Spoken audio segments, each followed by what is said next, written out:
you don't necessarily like to use the term Zionism, correct? Yeah, that's correct. So what can we agree upon? I should just Israel. Depends on the context. Got you. Okay. So describing it in the context of the enemy of the Palestinians. That vague title, what would that be? I would say Palestinians are currently under an illegal Israeli occupation. Okay. So then we'll call them the... But that's only part of it, illegal Israeli occupation. But there's also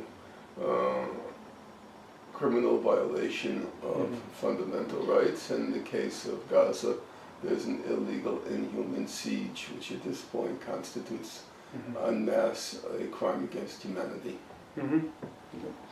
Okay, so we'll term them the Israeli occupiers rather than the Zionists. Sound good? Yeah. Okay, hopefully I can remember that, Bill. I'll remember it. Because Zionism is, just like second nature. Alright, so the first question. So yeah, this is one of the ones I posed in the email address to you. In what regard can the outside world truly resolve Palestine's turmoil? Has the world ever resolved in other people's conflict for them? Well, we have to start off with the basics. I'm not religious, but the adage, God helps those who help themselves, it seems to me has political validity. The momentum, the drive, the source has to be the Palestinians, unless they demonstrate the will to change their circumstances, and unfortunately, unless they also demonstrate the will to make the sacrifices that requires, and those sacrifices could often be quite severe. The world, it's not that the world can't do very much. Of course the world can do a lot and could bring Israel to its knees if the world were so inclined. The question is, will it? And my opinion is there's no possibility that you can get significant substantive international pressure applied to Israel unless the Palestinians themselves demonstrate their will to end the occupation and achieve justice. On the other hand, the Palestinians cannot do it on their own. It's not possible. There's very few examples where people on their own were able to achieve justice. In the case of Vietnam, it would have been unthinkable without the support of the Soviet Union and China. In the case of South Africa, there was a huge international solidarity movement. Sometimes it's possible to, so to speak, get in under the radar, where the U.S. is so busy here and there committing murder and mayhem that they don't even notice what's happening. But then once a revolution achieves its goal, whether it's, say, Cuba or Grenada, the U.S. quickly focuses on trying to undo the damage which you didn't notice. And then you need, again, international solidarity. So the momentum has to come from the people themselves, but they can't do it on their own. There has to be international solidarity at some point. All right, makes sense. Okay.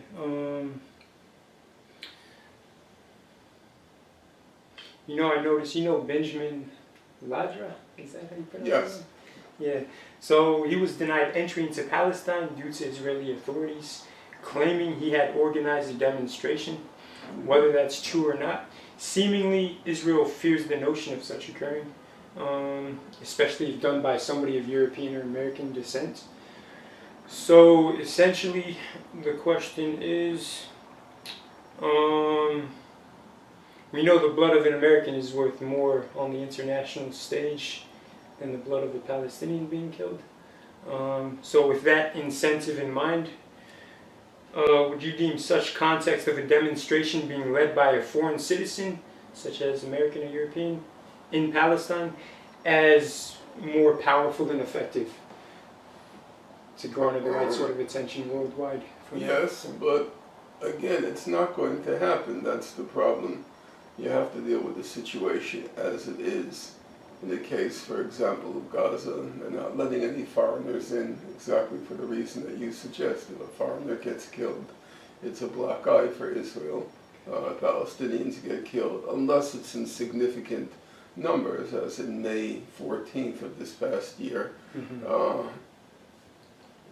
The Palestinian deaths are also pretty much, not entirely, but pretty much ignored. There have been cases, obviously, where Americans have been killed. Rachel Corrie in Gaza, and that got us not a lot, but it got a significant amount of news coverage. But in general, Israel has managed to freeze foreigners out of the war zones. Got you. Okay. From your perspective, and briefly speaking, where do you think Palestinians are at fault in regards to the situation's unfoldment? Of course, there's the lack of unity, and so based upon the factors that where have the Palestinians fallen short, which juxtaposingly has enabled Israel to continue to capitalize on controlling the narrative of the situation, and enabling it to continue with its colonizing power moves as well on the political level. The Oslo Accords was a mishap for the Palestinians, correct? So what else? If you could just briefly well, you have to make a distinction between the Palestinian people and the leadership with which they have been burdened. I can't really say, not because I'm politically correct on the left, I can't really say the Palestinian people have made any errors. There have been a few errors of judgment, which I'm speaking now about the people, not the leadership. There have been some errors of judgment which are understandable, but they nonetheless are errors of judgment. So, for example, after the Second Intifada started to target civilians, the bus bombings, the Palestinian people in general, if you looked at the poll data, and also if you were there, and I was there off and on, clearly supported that tactic as the only one that was left to them, but the tactic was a disaster. It gave, for example, Israel a pretext, an excuse to build a wall in the West Bank, claiming that the wall would prevent terrorists from entering Israel. Of course, it was all a lie, but it became a useful pretext.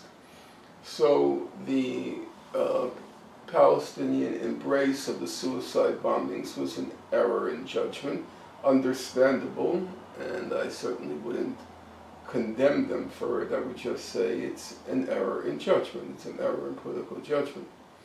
On the other hand, the Palestinian leadership has from the beginning been completely disastrous,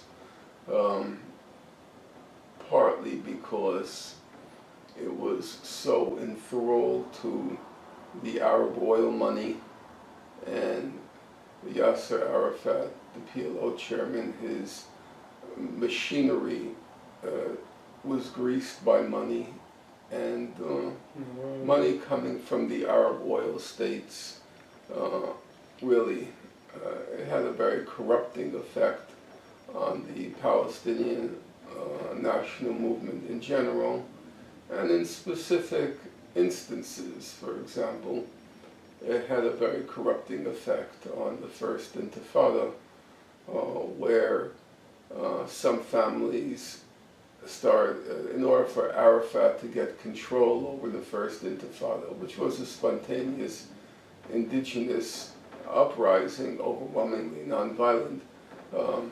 The Palestinian so-called leadership at that point was based in Tunis, in order for them to gain control, they use the money, and they start to buy off families and start to give money to families whose homes were demolished and where there were martyrs, and if you were in the PLO, and if you support Fatah. And so then all sorts of whispering began about how that family's getting money and this family's not getting money. Gotcha. So at every level, it had a very corrupting effect. So, And now you see the sort of the right now you see the culmination of this corruption. This past week, Mahmoud Abbas, he endorsed the humane, enlightened policies of Mohammed bin Salman and the Saudi regime. You know, it's pitiful. That's, in my opinion, that's why the Palestine cause, fundamentally, why the Palestine cause died in the West. It's true, there are all sorts of other factors. There is the factor of other regional crises, everything from, of course, Yemen, Iraq, Libya, which have overshadowed the Palestinian cause in terms of misery, death, and destruction. And then there is the fact that so much of the talent in the West Bank has been bought off by the NGOs, and now people who normally would have been leaders of mass organizations have their little cubicles and terminals in Ramallah and live, a good life actually.